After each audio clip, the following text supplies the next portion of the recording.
Assalamualaikum warahmatullahi wabarakatuh. Salam sejahtera untuk kita semua.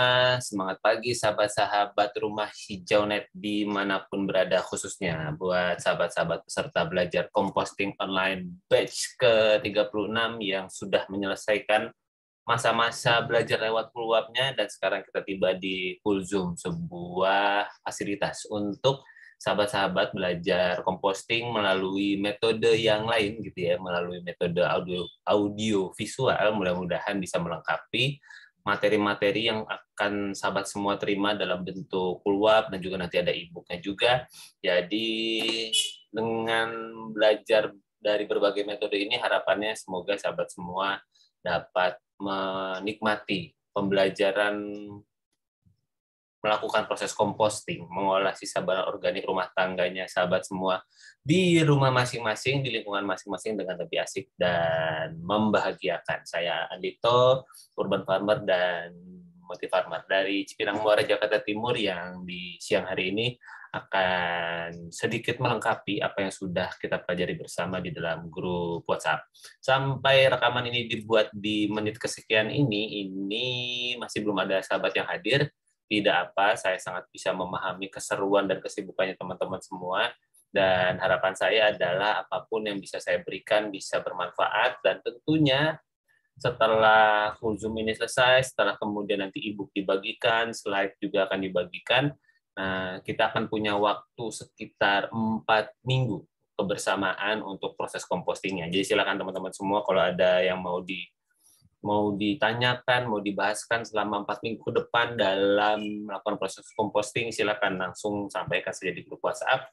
Mudah-mudahan bisa bermanfaat, dan nanti di ujung kelas atau di hari-hari terakhir menjelang grup WhatsApp dibubarkan, akan ada sebuah form untuk kemudian sahabat bisa isi untuk mendapatkan sertifikat dari Rumah Hijau Net, dan kemudian bisa bergabung ke grup Sahabat Rumah Hijau, yaitu grup berisi sahabat-sahabat yang pernah saya pasangkan komposter, saya pasang hidroponik, lalu kemudian peserta dari belajar composting online yang memutuskan untuk lulus gitu ya. Kalau selesai ini kita selesai, maka sahabat semua akan menjadi bagian dari alumni belajar composting online. Namun untuk yang lulus, yang dapat sertifikat, maka Anda perlu mengerjakan tugasnya ya kan. Jadi kalau misalnya belum mengerjakan tugas, nggak apa-apa, sahabat semua akan menjadi bagian dari alumni yang akan masuk di dalam grup broadcast-nya Rumah Hijau Net kalau ada hal-hal yang informatif dan menarik yang mungkin perlu sahabat semua ketahui di dalam keseharian sahabat semua.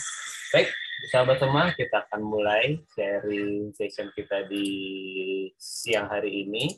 Dan oke, saya sebentar ini.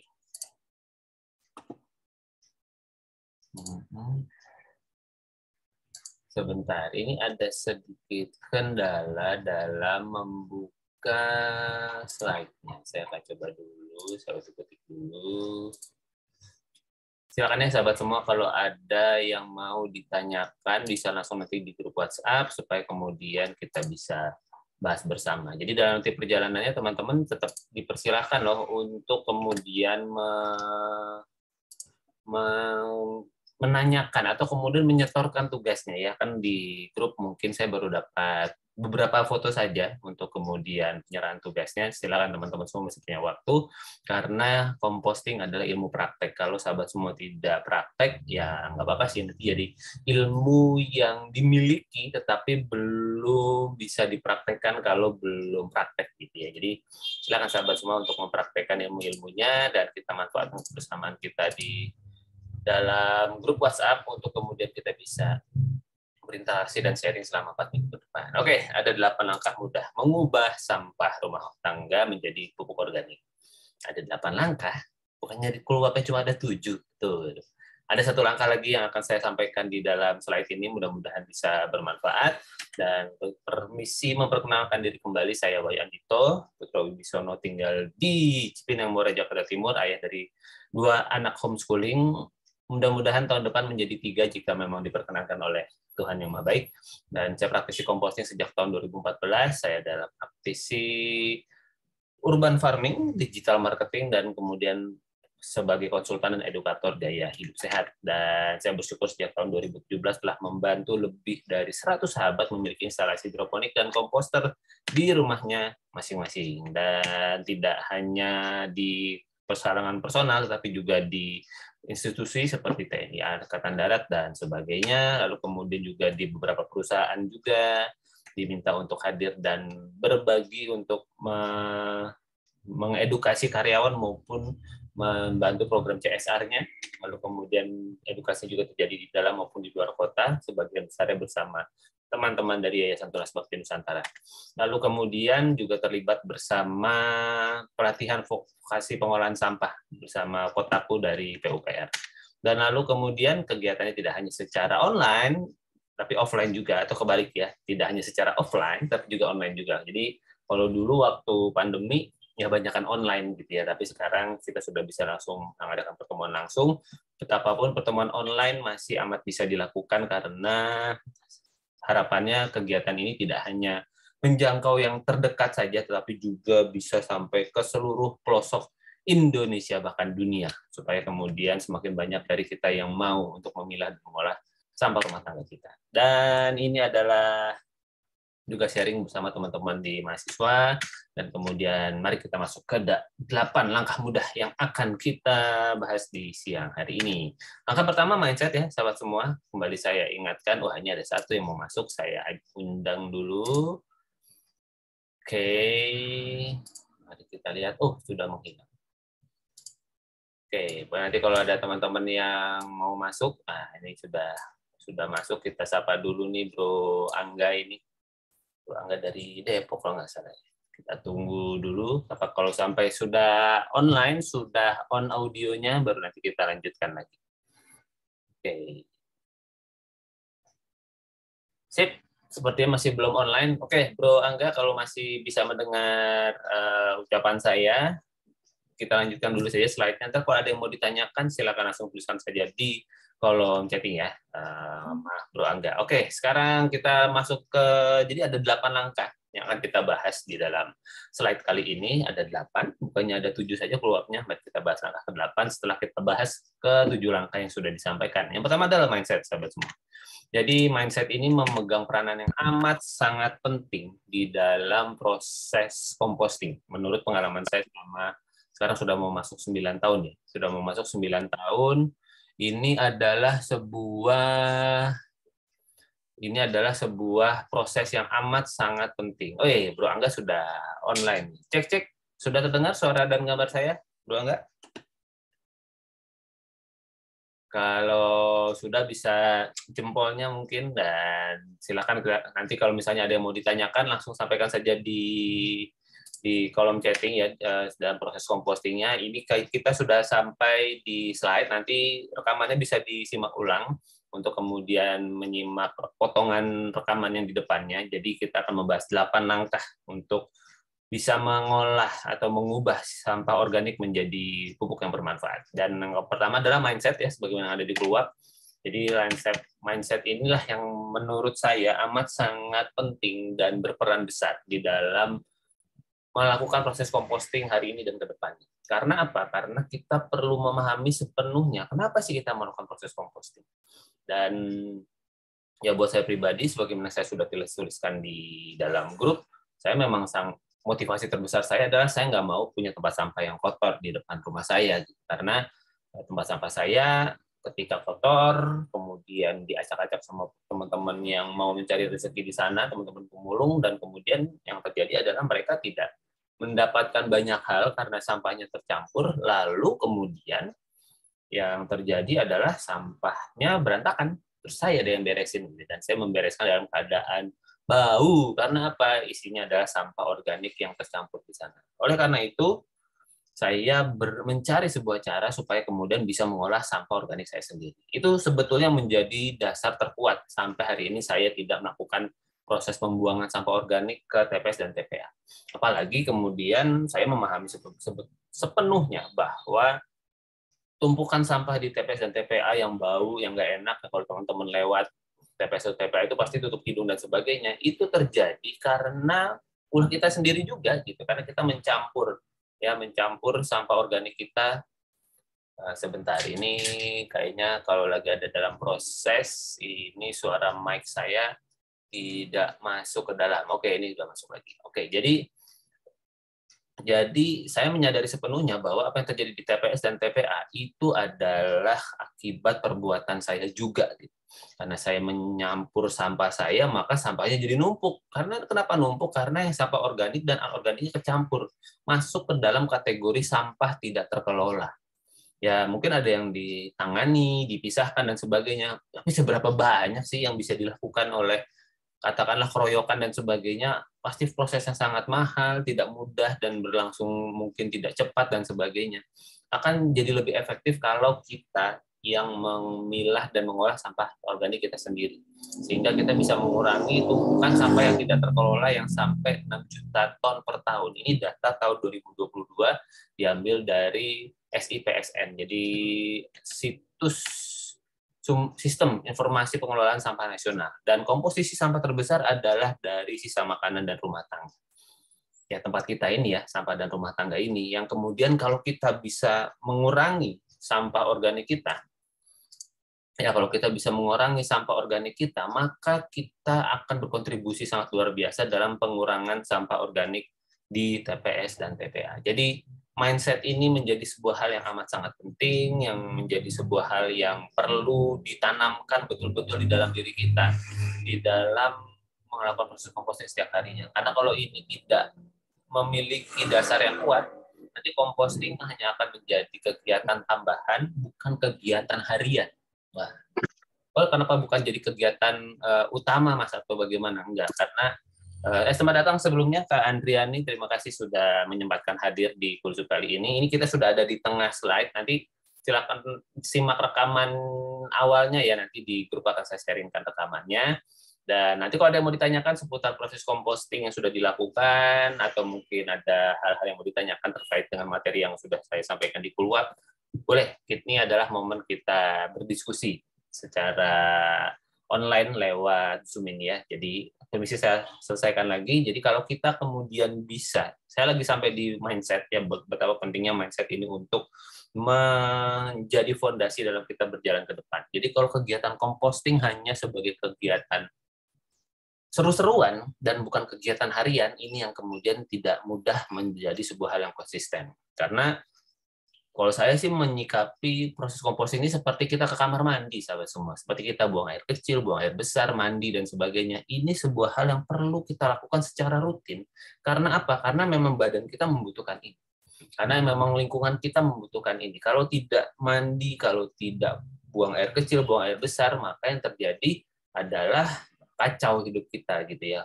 Bahkan ketika buang air kecil atau buang air besar tidak kita kelola, kita melakukannya sembarangan gitu ya di segala pojok rumah, di bawah pohon dan sebagainya, maka akan menjadi masalah di rumah kita, masalah sosial dengan orang-orang di sekitar kita dan sebagainya. Karena itu perlu dikelola ya, dilokalisir, kita buang di toilet dan sebagainya.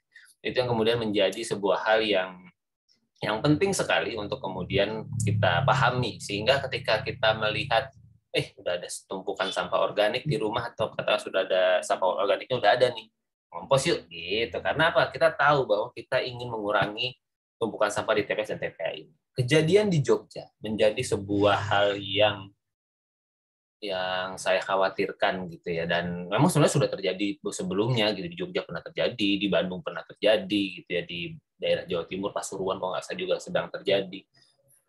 Di Depok lagi heboh juga gitu ya, mungkin sekarang lagi pemberitanya lagi turun, tapi heboh terus kemudian tentang garis pantai yang isinya sampah semua. Itu salah siapa sebetulnya? Salah kita sebenarnya, karena kita tidak mengolah sisa bahan organik sejak dari sumbernya. Nah, program belajar composting online ini ingin mengajak teman-teman semua memiliki pemahaman ini dengan lebih kuat dan bersama-sama. Jadi nggak cuma sendirian aja, oke saya sudah paham, tapi ketika ada temannya, mudah-mudahan kita ingatnya rame-rame. Ini rahasia di antara kita aja ya, Kak Adriani dan Kak Angga, bahwa kenapa saya bikin program belajar composting online ini? Saya ingin ada sebanyak-banyaknya orang punya pemahaman ini, sehingga mereka bisa jadi pionir, mereka bisa jadi orang yang memiliki pemahaman penting ini di lingkungannya masing-masing. amit-amit deh ya, kalau saya nggak tahu nih, Kangga kan di Depok ya, ini Depoknya termasuk yang terdampak nggak ya karena TPS di sana tutup gitu ya, atau kemudian mudah-mudahan tempatnya Kak Andriani juga masih aman. Ini yang kemudian apa ya? Kalau kalau kalau kita sudah memiliki mindset untuk memilah sampah organik dari rumah, maka ibaratnya sampahnya nggak diambil sampai sebulan 2 bulan pun nggak ada masalah. Karena apa? Sampah organik kita olah sendiri, sampah anorganik kan nggak ada baunya.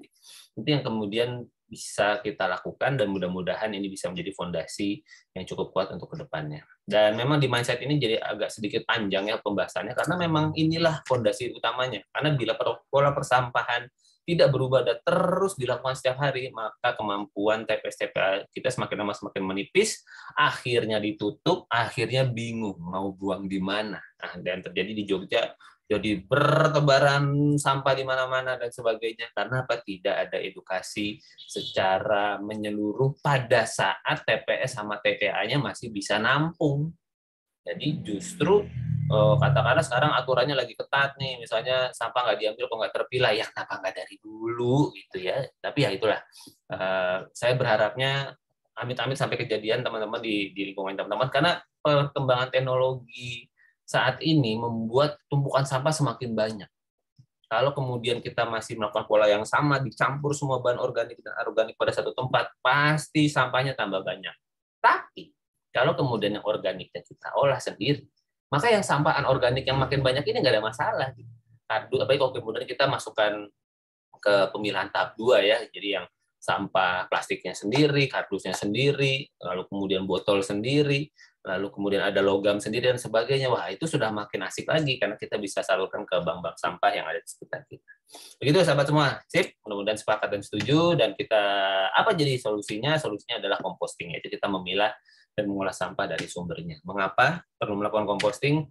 Karena ini sahabat semua, dan saya membuktikan semuanya bahwa 80% sampah saya betul-betul bisa dikurangi. Dulu saya bisa tiga kantong sehari ya buat sampahnya, ya tentu tercampur ya, ada organik dan anorganiknya. Sekarang mungkin sekitar 3 kantongan juga seminggu. Nah, gitu. Dan isinya adalah sampah-sampah residu, sasetan, itu mungkin ya hal-hal yang ya terbuang begitu saja, tapi tidak ada bahan organiknya di sana. Nggak ada kulit buah, nggak ada kulit ayam, nggak ada sisa makanan, nggak ada potongan sisa sayur, semuanya kering. Jadi aman, tidak ada bau. Jadi kalau di kiri kanan rumah saya mungkin salah satu yang tempat sampahnya nggak pernah meluap-meluap gitu, walaupun kemudian nggak terambil lewat 2 atau 3 hari. Jadi aman-aman saja gitu ya, dan betul-betul siap sampah terpilah jadi nilai ekonomis, bahkan yang organik aja ada nilai ekonomisnya gitu ya, apalagi kemudian yang anorganik, dan jelas menyuburkan tanah karena proses composting itu bisa dimanfaatkan untuk menyuburkan tanah di sekitar kita.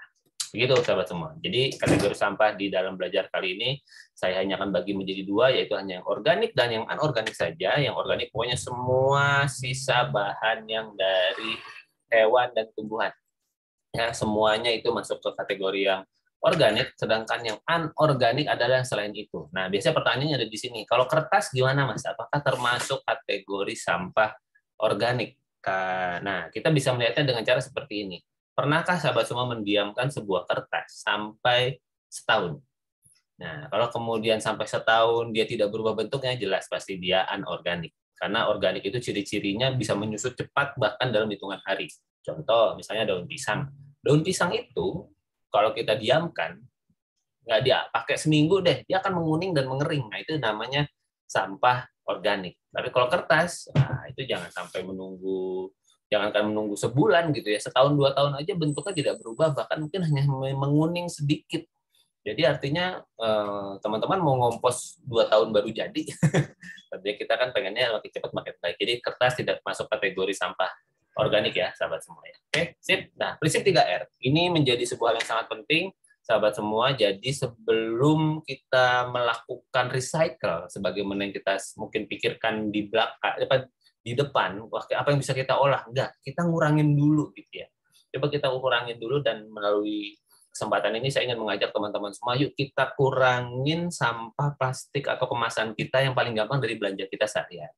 Khususnya belanja hal-hal yang sifatnya basah, hal-hal sifatnya lengket, hal-hal yang sifatnya kalau pakai plastik pasti teman-teman buang plastiknya. Nah, itu kita kurangi dengan cara apa? Kita belanja ke pasar menggunakan wadah-wadah yang berkali pakai seperti yang saya gunakan. Ini mungkin saya sudah lakukan sejak tahun 2014 gitu ya. Dan untuk belanja apa? Belanja daging, belanja tahu, belanja katakanlah mungkin apa toge apa segala macam, tapi sebetulnya lebih ke yang protein yang biasanya dibungkus plastik yang kemudian kalau kita keluarkan barangnya, kita tempatkan di rumah gitu ya si daging-dagingnya ini, terus plastiknya kita buang. Nah, ini yang kemudian kita coba kurangi dengan cara dari rumah kita udah bawa wadahnya, kita udah rencanakan mau belanja apa. Masalah kemudian begitu di pasar tiba-tiba, iya ya aku mau nambah materi ini nih gitu, masih ada uang, masih ada sisa uangnya misalnya gitu. Ya nggak apa-apa pakai plastik juga gitu, karena yang penting kan ngurangin. Tadinya mungkin kita akan mengkonsumsi 20 lembar kantong, tapi karena kita udah bawa wadah dari rumah, jadi mungkin konsumsi kantongnya jadi hanya 5 atau 3 kantong per hari. Kan ngurangin banget gitu ya. Nah, itu sahabat semua.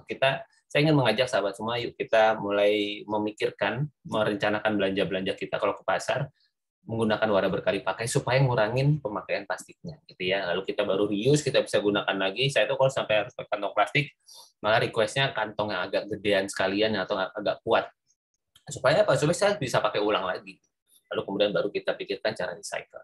Gitu ya sahabat semua. Dan sampah kering bisa dimanfaatkan kembali, bisa ke bank sampah, materi belajar, lalu kemudian diambil pemulung dan sebagainya.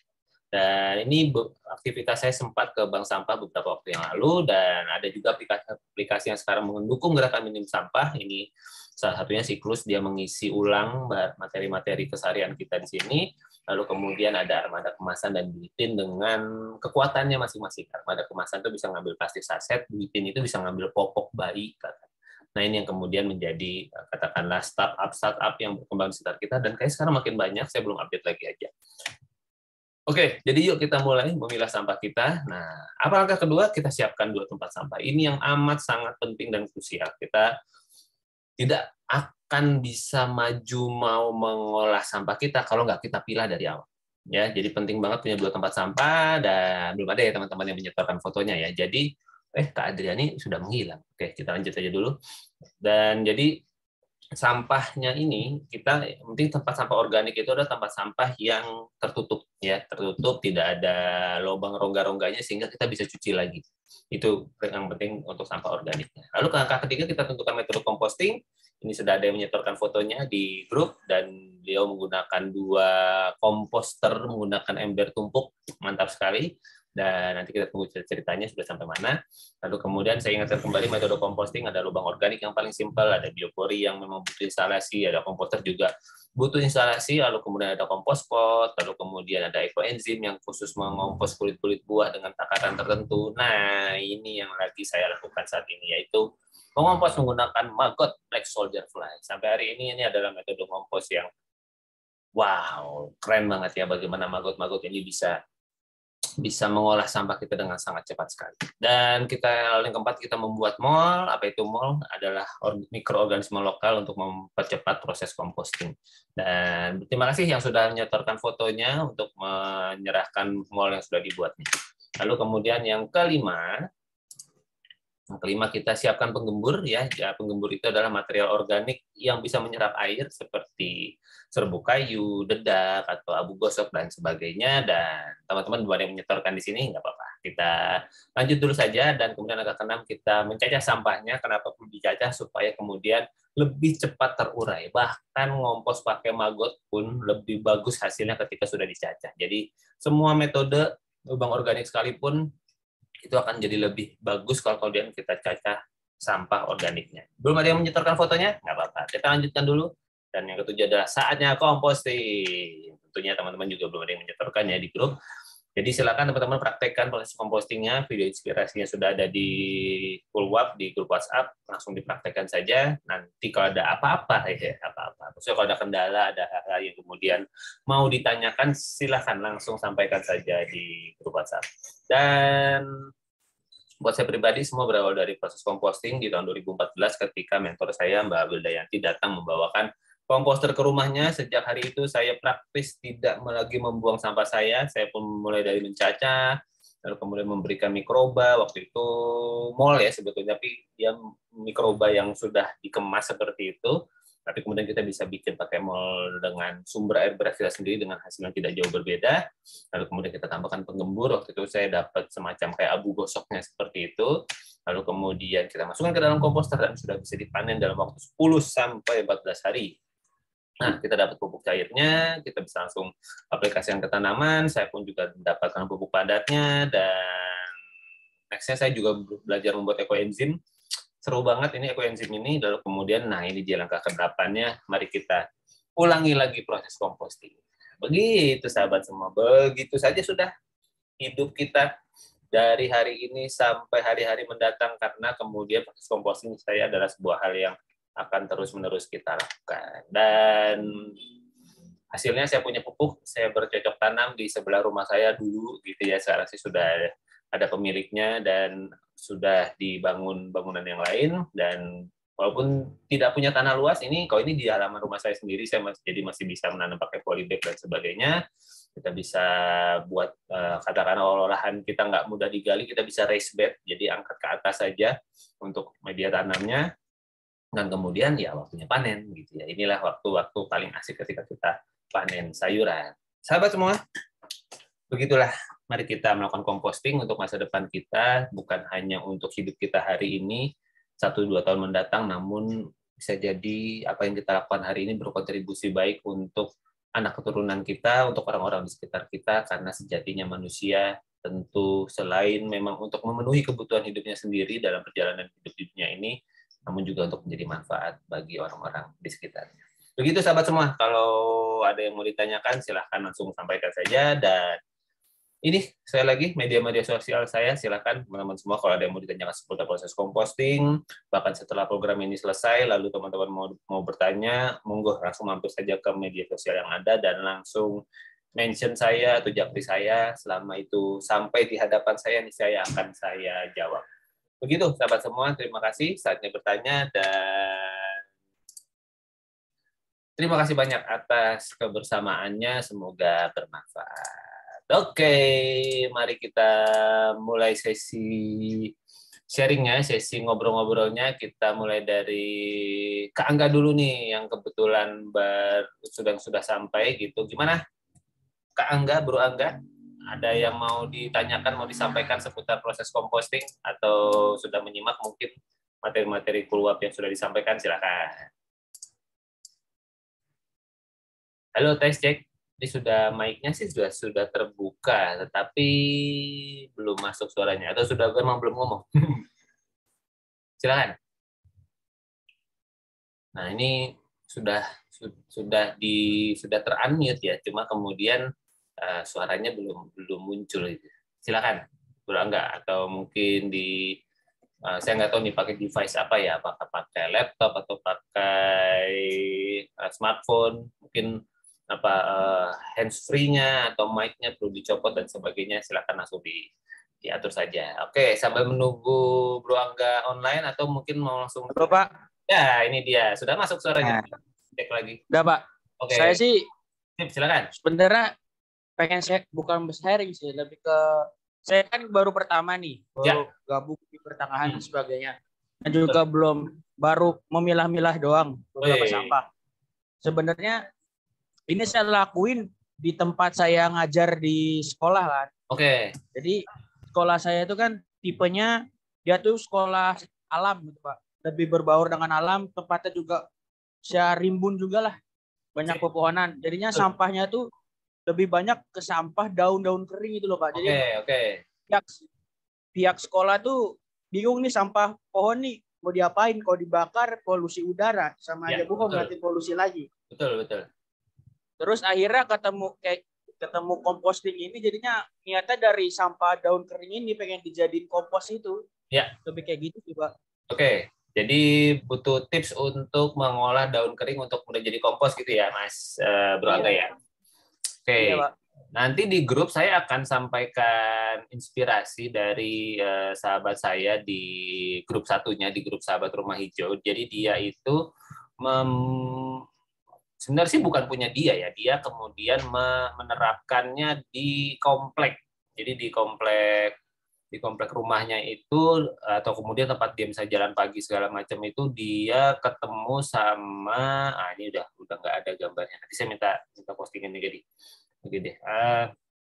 Jadi dia itu mendapati bahwa di fasum tempat dia berjalan ada taman gitu ya. Itu kemudian ada sebuah metode untuk mengompos daun-daun kering yang ada di sana. Jadi dia itu cuma menggunakan kawat ram aja, Kak Angga. Jadi kalau misalnya kita ke material itu ada kawat-kawat yang ada segi empatnya gitu. Jadi kawat-kawat segi empat gitu ya. Yang kemudian kawatnya bisa ditekuk untuk kemudian menjadi semacam tabung. Ya, jadi kawatnya itu mungkin kita potong ukuran bisa 2 meter atau 2,5 meter gitu ya. Kemudian dia dilengkungkan, lalu dipertemukan, lalu diikat nih di ujungnya, begitu nih ya, Bro Angga. Jadi kita saya coba gambarkan dulu. Ini buat ilustrasi aja. Jadi kurang lebih nanti si tempat sampahnya itu nanti jadi kurang lebih begini. Dia bentuknya kayak semacam tabung. Bentuk akhirnya ya seperti semacam tabung, tapi ini dari kawat. Ya, dari kawat ram gitu. Jadi kawat yang mungkin kalau di material tuh yang kotak-kotak itu loh, Kak Angga. Ya, jadi yang seperti ini biasanya warnanya hijau nih ininya. Kawatnya ini biasanya warnanya hijau gitu ya. Ini mudah-mudahan bisa memberikan gambaran. Nah, ini pokoknya kawatnya yang seperti ini. Nah, kurang lebih begini. Nah, di bawahnya ini kan tanahnya nih. Di bawahnya ini tanahnya nih. Sebentar, ini ada yang ketinggalan garisnya. Oke, nah, nah di bawahnya ini, bentar.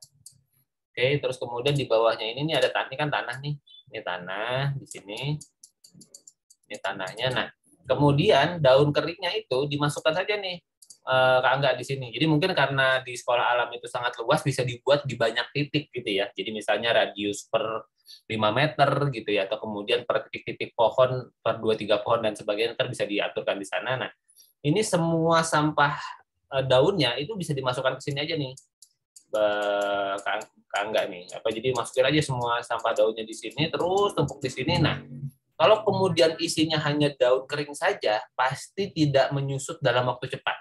Ya, biasanya begitu tuh, bisa sampai bahkan setahun mungkin ya gitu. Karena memang daun kalau sudah kering memang sudah jadi mirip kayak kertas gitu ya. Nah, lalu apa yang kita lakukan supaya kemudian proses ini menjadi lebih cepat? Tambahkan sampah organik, Kak Angga. Jadi saya nggak tahu di sekolah alam ada kantin mungkin, ada, atau di sebelah kiri kanan sekolahnya ada warung-warung makan begitu mungkin, Kak Angga, atau ada kantin mungkin ya. Biasanya ada kantin kan di sana? Kalau kantin sih nggak ada, tapi kalau kayak warung makan lumayan banyak sih. Kayak restoran, kafe itu ada. Di kiri kanannya gitu? Iya. Nah, sebetulnya sebelum kita mengarah ke sana, sebenarnya bisa kita mulai dari limbah organik penghuni sekolah alamnya dulu. Jadi misalnya katakanlah mulai disosialisasi, sudah mulai milah sampah organik belum di sana, Kak Angga? Sekolah alam. Udah sih, sudah mulai sih Pak, kayak organik udah ada. Tapi baru beberapa hari ini sih dilakuinnya. Oke.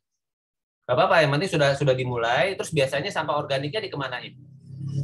Apa yang dilakukan untuk sampah organiknya yang sudah terkumpul, yang sudah terpilah itu? Nah, itu biasanya dibawa kan karena salah satu guru ada punya kenalan bank sampah dekat rumahnya. Oke. Jadi bank sampah itu dibawa ke sana, uang sampah itu dibawa ke bank sampah. Yang dibawa tentu yang anorganik aja dong, harusnya yang botol, iya, yang kertas. Yang organiknya, yang sampah basahnya itu kemana? Dibawa semuanya sih. Oh, semuanya? Oke. Nanti kalau tahunnya begini, skip sih. Nggak apa-apa. Bagus juga kalau kemudian mungkin dibawa di sana diolah menjadi kompos dan sebagainya, sangat bagus sekali. Nah, sekarang ini kalau kemudian bisa kita coba keep gitu ya, katakanlah misalnya saya nggak tahu nih, pokoknya metodenya apakah kemudian, pokoknya harapannya adalah setiap ada sampah organik, misalnya sisa makanan keseharian apa sih misalnya, saya nggak tahu kalau guru-guru di sana apakah mungkin ada catering gitu ya, atau kemudian bawa bekal sendiri dan sebagainya, itu kalau ada sisa makanan itu tidak dibuang ke tempat sampah, tapi kemudian dipilah, taruh kok bisa pakai wadah yang tertutup dan sebagainya, ember atau tempat sampah yang tidak berongga dan sebagainya. Nah, setiap hari, ya mungkin ini jadi sedikit tambahan tugas gitu ya, baik untuk guru maupun tugas kebersihan yang in charge di dalam menyapu si daun-daun ini, itu ngambil si kotak itu, si wadah itu, terus kemudian si sampah organiknya langsung harusnya sih ya, kalau saya sih sarankan ya paling nggak ada di treatment sedikit dengan apa, dicacah sedikit, misalnya memang misal katakanlah saya sih ngebayangin mungkin sisa nasi, sisa tulang ayam, lalu kemudian ada sisa, sebenarnya kok sisa bahan makanan tuh jauh lebih lebih asik buat si daun-daun ini gitu ya. Loh, enggaknya mental. Oke, nanti ini saya selesaikan ya ini apa sih tipsnya ini. Jadi nanti ini tinggal kemudian masukkan saja ke sini sampah organiknya. Jadi sampah yang organik yang sudah dikumpulkan tadi ini saya beri warna biru deh gitu ya. Nah, jadi sampah-sampah organiknya masukkan di antara daun ini, lalu kemudian nanti ditumpuk daun lagi nih, Kak Angga ya. Tumpuk daun lagi, lalu setelah nanti daunnya sudah mungkin agak ya beberapa senti gitu ya, nanti kemudian tambahkan lagi si bahan organiknya. Nah, begitu terus sampai kemudian terakhir ditutup oleh daunnya lagi.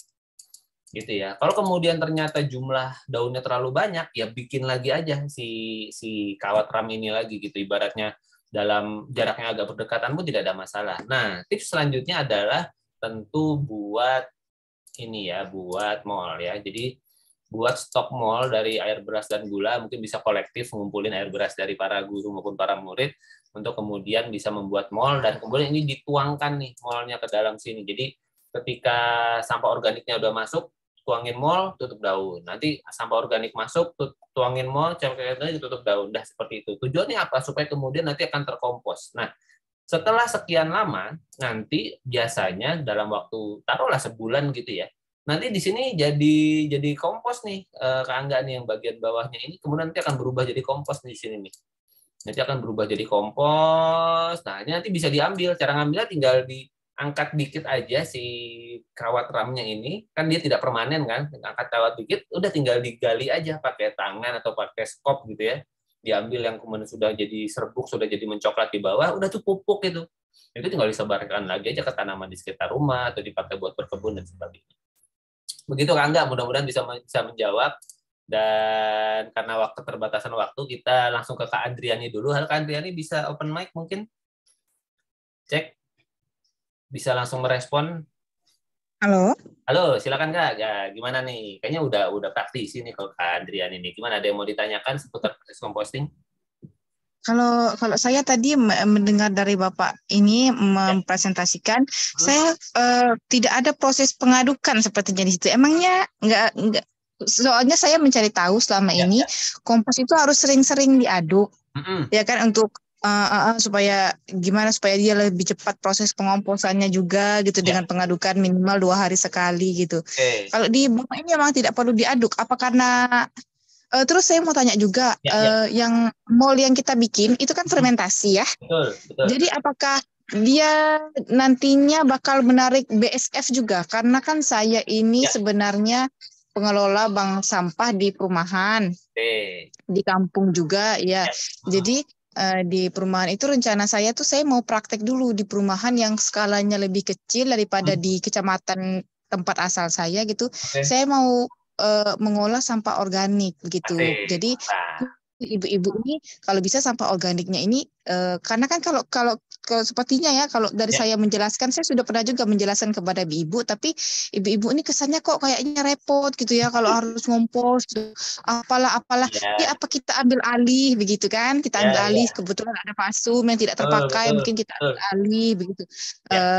Apakah tapi itu saya itu keder gitu, karena saya belum punya pengalaman banyak. Apakah saya harus apakah saya dengan pengomposan biasa atau harus memanfaatkan BSF supaya penguraiannya lebih cepat? Soalnya kan kalau sampah organik ini kan setiap hari ya, keder juga kita kalau seandainya tidak terurai terus kita ngetop gitu, sementara jangan dulu ngantar sampah organik, kan repot begitu ya. Betul. Tidak menjawab permasalahan kan kalau kita jangan setor dulu, padahal justru sampah organik ini adalah sesuatu yang saya akan selalu hadir di dalam. Betul. Terima kasih Kak Adriani sudah berbagi. Pertama tadi tentang aduk ya. Jadi kalau saya tidak salah, ya Kak Dian ini kan berarti yang sudah pakai ember tumpuk itu kan Kak ya. Jadi jadi memang kalau model ember tumpuk itu tantangannya adalah memang karena dia begitu rapat, tidak ada lubang tengahnya, tidak ada pipa tengahnya sebagaimana katakanlah komposter seperti itu membuat katakanlah memang sebagian kompos yang ada di dalam gitu ya. Dia tidak terkena udara Kak, karena kan ini model komposter menggunakan aerob, jadi menggunakan udara, sehingga bagian tengahnya itu biasanya tidak sematang yang ada di pinggir-pinggir. Akibatnya apa? Ketika Kak Dian gali gitu ya, itu biasanya keluar tuh aromanya tuh, oh ternyata yang bagian dalamnya masih belum terkompos gitu, padahal ini udah 2 minggu, udah sebulan gitu ya, tapi kok nyata yang bagian dalamnya nggak terkompos karena memang dia terlalu padat biasanya. Terlalu rapat sehingga udara tidak bisa masuk. Tapi nanti kalau yang di kiri kanannya atasnya itu utama itu biasanya lumayan tuh agak matang, agak coklat, tapi begitu kita gali satu layer lagi, kok masih lengket ya gitu, kok masih berbau dan sebagainya karena memang udara tidak masuk ke sana. Tipsnya adalah Kak Dian, kalau saya boleh berikan tipsnya, ini kan kebetulan si ember tumpuknya sudah ada komposnya dan sudah banyak gitu ya, nggak apa-apa itu diteruskan saja mungkin. Nah, kecuali Kakak mau langsung memodifikasi. Jadi modifikasinya adalah ini permisi saya screenshot dulu, nanti saya akan siarkan di grup. Ini oret-oretan luar biasa ini. Oke, lalu kemudian sebentar. Jadi ini buat tips saja buat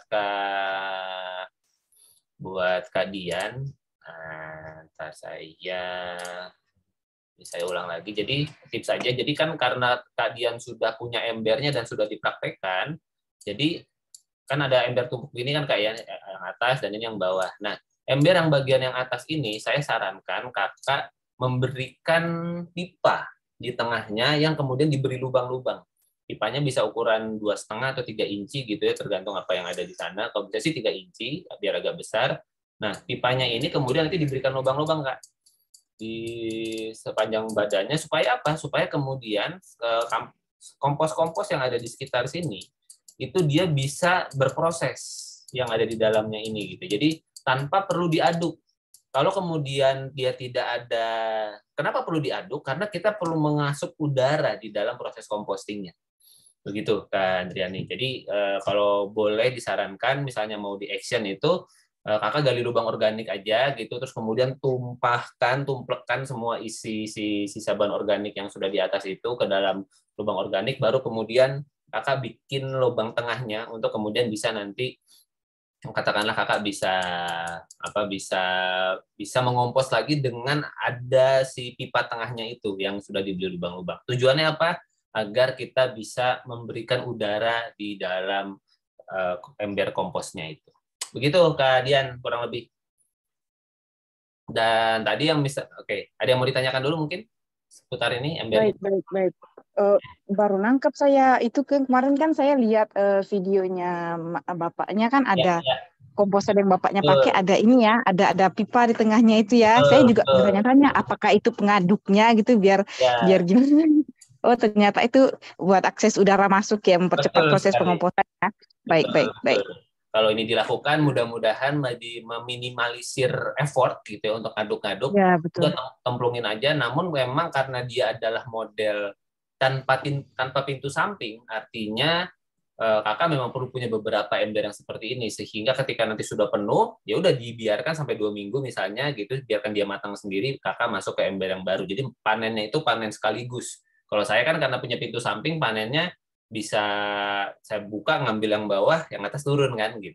Tapi karena ini modelnya tidak ada pintu sampingnya, hanya ada dari atas, maka memang perlu dipanen semuanya di dalam setiap proses. Saya sih membayangkan setidaknya punya 4 Kak, karena dengan prediksi sampah organik kita kan akan datang terus kan gitu, yang kemudian mudah-mudahan bisa mengakomodir. Begitu Kak Dian, mudah-mudahan bisa bermanfaat. Dan yang tentang BSF tadi itu betul Kak, kalau Kakak bikin mall, bikin ekoenzim itu akan mengundang lalat BSF.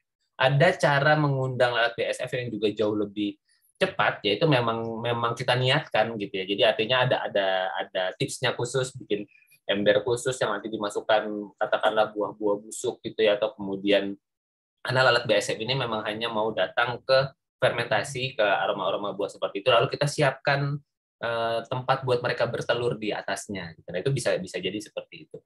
Dan kalau memang betul kakak ingin melakukan proses pengolahan sampah untuk katakanlah warga di sana, mumpung Kak Dian sedang bersemangat, memang perlu dari Kak Dian dulu sih yang melakukan gitu. Jadi ketika sudah melakukan, ketika kemudian sudah bisa menginspirasi, ya ternyata dan betul Kak, saya memang kalau boleh sarankan sih sekarang saya lebih sarankan pakai BASF. Karena apa? BASF ini magotnya betul-betul bisa. Jadi proses dikompos kakak gitu ya, yang sebulan itu nggak jadi-jadi misalnya gitu ya. Itu pakai BASF itu hanya hitungan 2-3 hari aja Kak. Betul-betul dia dari sampah yang baru sampai terkompos itu betul-betul dengan jumlah yang pas ya tentunya ya. Itu betul-betul langsung terkompos seperti itu.